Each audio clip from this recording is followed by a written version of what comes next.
Good morning बच्चों। आज मैं class 7th subject Hindi grammar chapter 4 part 3 पढ़ा रहा हूँ, जिसमें आपका चौथे नंबर का अर्थ के आधार पर शब्द के भेद रह गए थे। तो आइए हम जानते हैं, अर्थ के आधार पर शब्द 4 प्रकार के होते हैं। पहला है एकार्थी शब्द, दूसरा अनेकार्थी शब्द, तीसरा है पर्यायवाची शब्द और ये घामा है चौथा विलोम शब्द। तो इस तरीके से इनको 4 भागों में विभक्त किया है, बांटा है। तो आइए समझते हैं।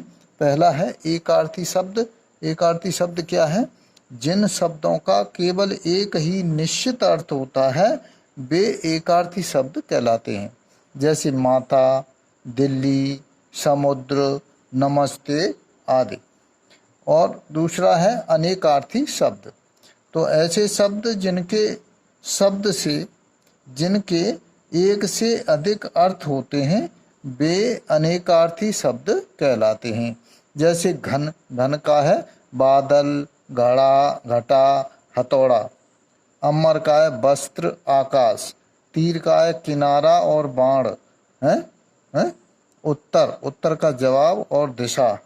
पत्र का पत्ता और चिट्ठी।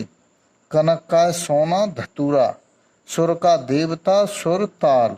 और वर्ण का है रंग, जाति, अक्षर। इसी तरह से पर्यायवाची शब्द में आइए। पर्यायवाची शब्द है तीसरा नंबर। समान अर्थों वाले शब्द पर्यायवाची शब्द कहलाते हैं। जैसे घर के पर्यायवाची हैं गृह, सदन, निकेतन, आवास और गेह। इसी तरह से विलोम शब्द में आइए। विलोम शब्द क्या है? जो शब्द किसी शब्द का विपरीत अर्थ बताते हैं वे विलोम शब्द कहलाते हैं। जैसे सुख का दुख, अंदर का बाहर, जय का पराजय आदि हैं। तो बच्चों इस तरीके से 4 आधारों पर उनका वर्गीकरण मैंने आप लोगों को बता दिया है। ये पाठ यहाँ समाप्त होता है, पूर्ण होता है। और अगले वीडियो में मैं अभ्यास कार्य PDF के माध्यम से आप तक पहुँचाऊँगा। So thank you.